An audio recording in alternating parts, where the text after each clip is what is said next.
Hi, അടിപൊളി ബസ്സിലേക്ക് എല്ലാവർക്കും സ്വാഗതം. അപ്പം ഇന്ന് നമ്മുടെ ലൊക്കേഷൻ ഒന്ന് മാറിയിട്ടുണ്ട്. നമ്മൾ വിറകടുപ്പിലാണെന്ന് നമ്മുടെ കുക്കിങ്. അപ്പം ഇന്ന് നമുക്കിത് ഇവിടെ 1 കിലോ ചെറിയ മത്തി വാങ്ങിച്ചിട്ടുണ്ട് കേട്ടോ. നമ്മൾ നല്ല ക്ലീൻ ചെയ്ത് വെച്ചിട്ടുണ്ട്. അപ്പം ഇതൊന്ന് പൊള്ളിച്ചെടുക്കാനാണ്. പഴയ കാലത്ത് നമ്മൾ കൂടുതൽ ആൾക്കാർ വറുത്തെടുക്കണേക്കാൾ കൂടുതൽ പൊള്ളിച്ചിട്ടാണ് എടുക്കുക. അപ്പോൾ പൊള്ളിച്ചെടുക്കുമ്പോൾ എന്താ വെച്ചാൽ അതിൻ്റെ ഗുണങ്ങളൊന്നും പോവില്ല. വറുത്തെടുത്ത് നമ്മളിങ്ങനെ മരം പോലെ വറുത്തെടുത്ത് കഴിഞ്ഞാൽ അതിൻ്റെ omega-3 ഒക്കെ അതായത് omega-6 ആവും. അത് കൂടുതൽ ദോഷം നമ്മുടെ ശരീരത്തിന് ചെയ്യും.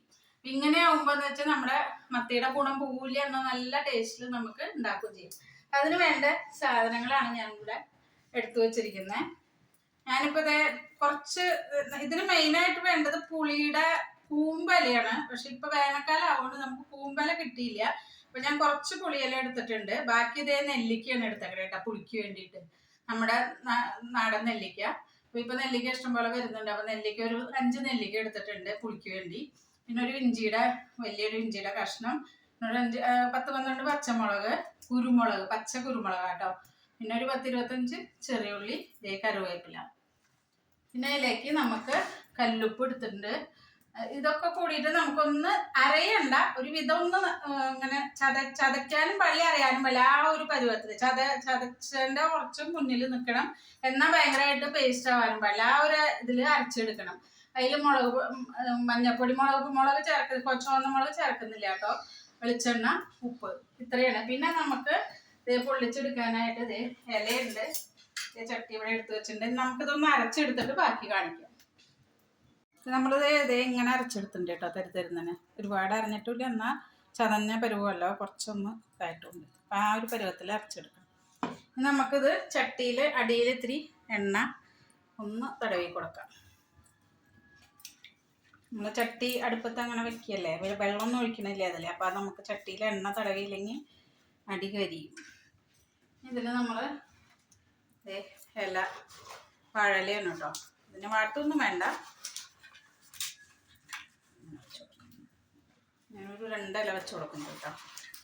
തടിയിലാവുകൊണ്ടേ നമ്മൾ തീയിൽ കനലിൽ വയ്ക്കുമ്പോൾ അടി പെട്ടെന്ന് കരിയാൻ സാധ്യതയില്ല. അപ്പോൾ 2 ഇലയുടെ വെച്ച് കൊടുക്കണം. ഇനി ഒരു ലേശം വെളിച്ചെണ്ണ, ഒരു 2 സ്പൂൺ.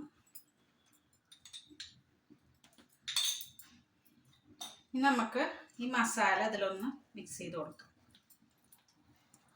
നല്ല ഇത് ഇങ്ങനെ തന്നെ ഈ മസാല കഴിക്കാൻ നല്ല ടേസ്റ്റ് ഉണ്ട് കേട്ടോ. നല്ല പുളിയും എരിവും. നന്നായിട്ടൊന്ന് പരട്ടി കൊടുക്കാം.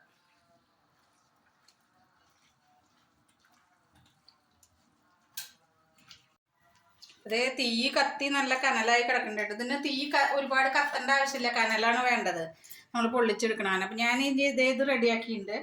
അതിലേക്ക് കറിവേപ്പിൻ്റെ ഇല അടിയിൽ വെച്ച് കൊടുക്കുന്നുണ്ട്. കറിവേപ്പിൻ്റെ ഇലയുടെ ഒരു ഫ്ലേവർ നന്നായി കിട്ടും ചെയ്യും. പിന്നെ അടി അങ്ങനെ പിടിക്കൂല കറിവേപ്പിൻ്റെ ഇല വെച്ച് കൊടുത്താൽ. ഇതിലേക്ക് നമുക്കിത് നിരത്തി വെച്ച് കൊടുക്കാം കേട്ടോ. ഇത് വരയേണ്ട ആവശ്യമില്ല കേട്ടോ. എന്ന് വെച്ചാൽ ചെറിയ മത്തിയല്ലേ. വലിയ മത്തിയാണെങ്കിൽ നമ്മളൊന്ന് വരഞ്ഞു കൊടുക്കണം. ഇപ്പോൾ കുഞ്ഞു മത്തിയാവുകൊണ്ട് നമുക്കിത് വരയേണ്ട ഒന്നും ആവശ്യമില്ല.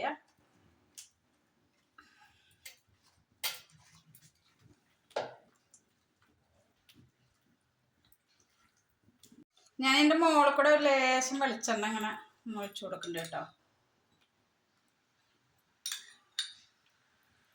ഇനി നമുക്ക് അടുപ്പത്തേക്ക് വെക്കാം. ഇത് അടച്ച് വെക്കുക. നമ്മളിത് ഇല മുകളിൽ വെക്കുന്നുണ്ട്. ഇത് അടച്ച് വെച്ചിട്ട് നന്നായിട്ട് ആ തീ കനലിൽ കിടന്നിട്ട് ആവണം കേട്ടോ. അത് കഴിഞ്ഞ് ലാസ്റ്റ് കുറച്ച് തീ നമ്മൾക്ക് ഇതിൻ്റെ മുകളിലിട്ടിട്ട് ഒന്ന് പൊള്ളിച്ചെടുക്കുക. അതാണ് കറക്റ്റായിട്ട് പൊള്ളിക്കലാവുള്ളൂ.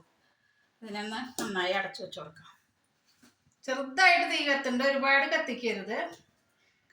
കനലാണ് ഇതിന് വേണ്ടത്. ഇനി കനലിൽ കിടന്നതാവും. ഇതിവിടെ അങ്ങനെ ഒരുവിധമൊക്കെ ആയിക്കൊണ്ടിരിക്കുന്നുണ്ട് കേട്ടോ. നമുക്ക് നോക്കാം. ഇത് കണ്ടോ, വെന്ത് നല്ല. ഇതിൻ്റെ മുകളിൽ ഇത്തിരി കനൽ കോരിട്ടോ. വെള്ളമൊക്കെ ഉണ്ട്. ഈ വെള്ളമൊക്കെ ഒന്ന് വറ്റി ഒന്ന് മുരിഞ്ഞ് വരണം. നമുക്ക് ഇത്തിരി കനൽ ഇതിൻ്റെ ഈ തട്ടിൻ്റെ മുകളിൽ, അടപ്പിൻ്റെ മുകളിൽ കോരിട്ടു.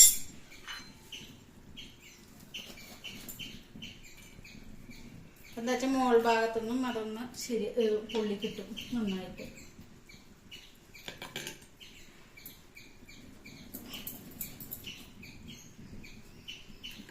ഇതിവിടെ കിടന്നിട്ടൊന്ന് ആവട്ടെ കേട്ടോ.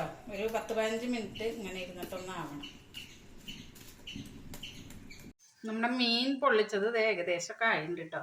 ഒന്ന് നോക്കാം. ഉണ്ടോ? ദേ അടിയിൽ നിന്നൊക്കെ നല്ല മുരിഞ്ഞ് കണ്ടോ, അത്യാവശ്യം നല്ലോണം വറ്റി, വെള്ളമൊക്കെ വറ്റി ഇതായി വന്നിട്ടുണ്ട്. ഇതിങ്ങനെ തന്നെ കഴിക്കണം. നല്ല ടേസ്റ്റാണ്. ഗുണവും ടേസ്റ്റും ഉണ്ട് ഇതിന്.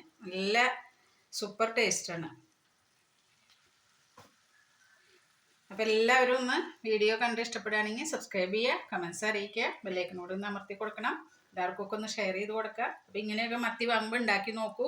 നമ്മൾ വറുത്ത് കഴിക്കുന്നേക്കാളും ഒരുപാട് ഗുണം, ഇതിൻ്റെ മത്തിയുടെ ഗുണം ഒട്ടും പോവാതെ ഉണ്ടാക്കിയെടുക്കാൻ പറ്റുന്നൊരു സംഭവമാണത്, മത്തി പൊള്ളിച്ചത്. അപ്പോൾ എല്ലാവരും ട്രൈ ചെയ്ത് നോക്കൂ.